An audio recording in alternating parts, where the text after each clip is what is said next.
Open for the people. Yes, Your Honor.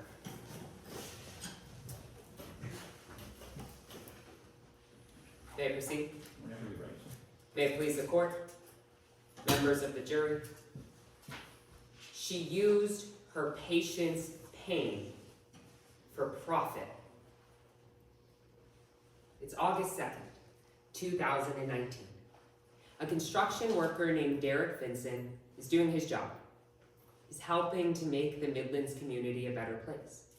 And he's just a few feet in the air on a ladder when he falls.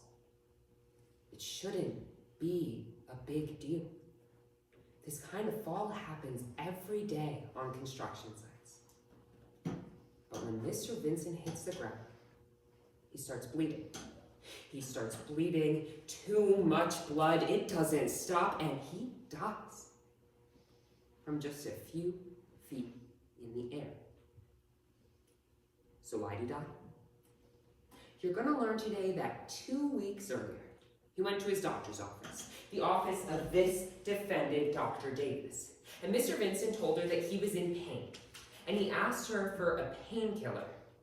The defendant gave him that painkiller, but she snuck a second prescription in with that painkiller, a blood thinner, members of the jury.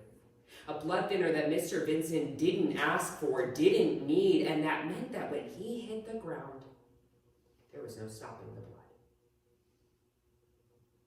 That's why we're here today.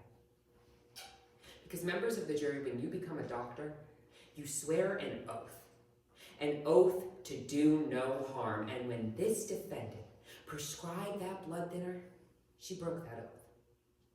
So we're charging her with manslaughter. Now I understand that manslaughter, it sounds like a serious accusation, and it is.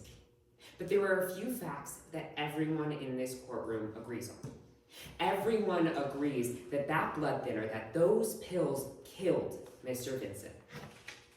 So all we have to do is prove that this defendant prescribed them, that she knew they could be dangerous, and that she was reckless and did it anyways. To meet that burden today, we're going to walk you through the plan, the patient, and the payment. We'll start with that plan. Because today you're going to learn that this defendant, she wasn't the only one who was profiting off Mr. Vinson's pain. She was involved in a scheme with the local pharmacist. And that pharmacist is going to take that stand today and explain to you how insurance works. When you get a prescription and you give it to your pharmacist, they bill your insurance. The insurance pays the pharmacy. Some drugs get the pharmacy more money than they spend to make the pills. And so the defendant and the pharmacist found the perfect combination of drugs. Mix a painkiller with a blood thinner. The defendant prescribes, that pharmacist fills, and they split the profits. You'll learn that's exactly what they did, and it was the perfect plan, or at least it should have been. Dozens of patients walked in, got that combination of drugs, and no one got hurt. Until those pills reached this patient. Because you're going to learn today that some people, they just can't handle a blood thinner.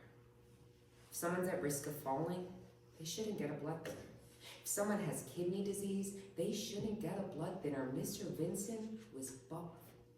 An expert in the field of pharmacology is going to take that stand today and tell you all of the warning signs were there that he should never have been given that blood thinner, that the defendant had an email in her inbox telling her it could kill him. She ignored him. She prescribed that medication anyways, and when she did, she might as well have prescribed a death sentence. Finally, we'll show you why she did it. We'll show you that she got that money, because an eyewitness to the scheme is going to take the stand today. He's going to tell you he saw the defendant at the casino. He saw her lose a lot of money, but she wasn't worried. She told him, if you mix in the blood thinner, we'll be flush with cash. And members of the jury, she was, because we found $78,000 cold, hard cash in her office. The profits from Mr. Vinson's pain. But I expect, in a moment, The defense is going to stand before you, and they're going to agree. They're going to agree that Mr. Vincent should never have been given this medication, but they're going to disagree about who gave it to him. Because we expect today that they're going to try and tell you that the doctor didn't prescribe that medication, the nurse practitioner did. But when they tell you that, I want you to remember who had the power. The power to prescribe that medication, because you'll learn today it wasn't the nurse practitioner, it was the doctor. And you'll learn today that only one person was profiting off Mr. Vincent's pain. And it wasn't the nurse practitioner. It was this defendant.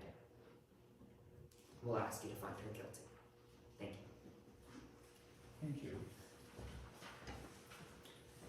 Does the defendant wish to make an opening statement? Yes, Your Honor. You may proceed whenever you're ready. Thank you.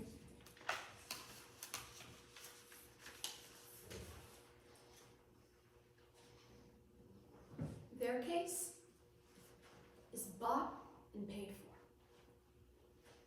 for. When a patient walks into the doctor's office, they're at the doctor's mercy just asking for help, because they come in with a vulnerable expectation to be taken care of. And Dr. Dakota Davis takes that expectation very seriously. That's why she built her clinic in the heart of the community to help as many people as possible. But before you can see the doctor, well, you have to see the nurse first. And you'll learn today that that nurse's name was Nurse Taylor Robinson. You'll learn that Nurse Robinson, he didn't care about his patients. He didn't care about anyone but himself. He cared about money, which is why he secretly took patients' prescriptions, added unnecessary blood thinner to them, and forged Dr. Davis's signature over and over and over again. Because every time one of those forged prescriptions was filled, well, Nurse Robinson would get a thick bundle of cash from the pharmacy. And his patients had no idea that their nurse was bought and paid for. And what they also didn't know is over at that custom drug pharmacy, the nurse's partner in crime, pharmacist Kieran Agarwal, well, they were compounding those unnecessary blood thinners and just raking in millions of dollars. So they had no idea that their pharmacist was also bought and paid for. And neither did Dr. Davis. So unlike that nurse and that pharmacist, Dr. Davis mourns Derek Vincent's death profoundly, because she had no idea that Derek Vincent was ever prescribed blood thinners. Members of the jury, as the defense in today's case, we do not come before you with a verdict. That lies solely with the state to prove beyond a reasonable doubt, the highest burden in our legal system, that Dr. Davis committed the involuntary manslaughter of Derek Vincent by intentionally prescribing him blood thinners, and that her decision was wanton and reckless. They will fail for two reasons today. That first reason, well, the evidence will show that you can't trust the state's witnesses today. When they're testifying right there, I want you to ask yourself, are they connected to this scheme? Can they be trusted, or have they been bought and paid for by the state too? And well, that second reason, well, the state's theory relies on the assumption that Dr. Davis was the one who signed Derek Vincent's prescription. But they will be unable to prove that today because she didn't. The evidence will show that this was a scheme between two people. Nurse Taylor Robinson, who forged her signature, and pharmacist Kieran Agarwal, who filled those forged prescriptions, all behind Dr. Davis's back. So today we're first calling someone to the stand to simplify this kickback scheme for you. And his name is Private Investigator Peyton Brallo. And he was actually hired by Dr. Davis even before Derek Vincent passed. Now, Peyton Brallo will explain to you how Nurse Taylor Robinson, who's protected by an immunity agreement, and how pharmacist Kieran Agarwal, who's testifying today for the state on a plea deal, Well, how they had a scheme together. And how these prosecutors here, well, they recognized that that nurse and pharmacist, they were motivated by money and freedom. So they promised them compensation for a conviction today. But next we're calling someone to the stand who has a personal connection with Dr. Davis, and his name is Mr. Andrea Marconi. He was a past patient of Dr. Davis's. And he'll share that Dr. Davis was patient and attentive with him, but when he was treated by Nurse Robinson, well, she pushed him, pressured him, told him to take blood thinners when he didn't want or need them.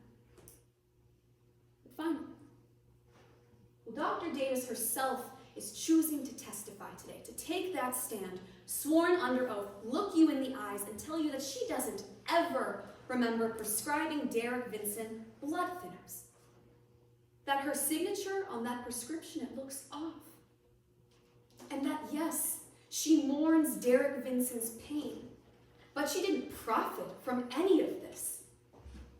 But members of the jury, the evidence today will show who did profit. The state's case is bought and paid for, which is why at the conclusion of today's trial, my co-counsel, Ms. Ashley Wynn, will come before you and ask you to find Dr. Davis not guilty. Thank you.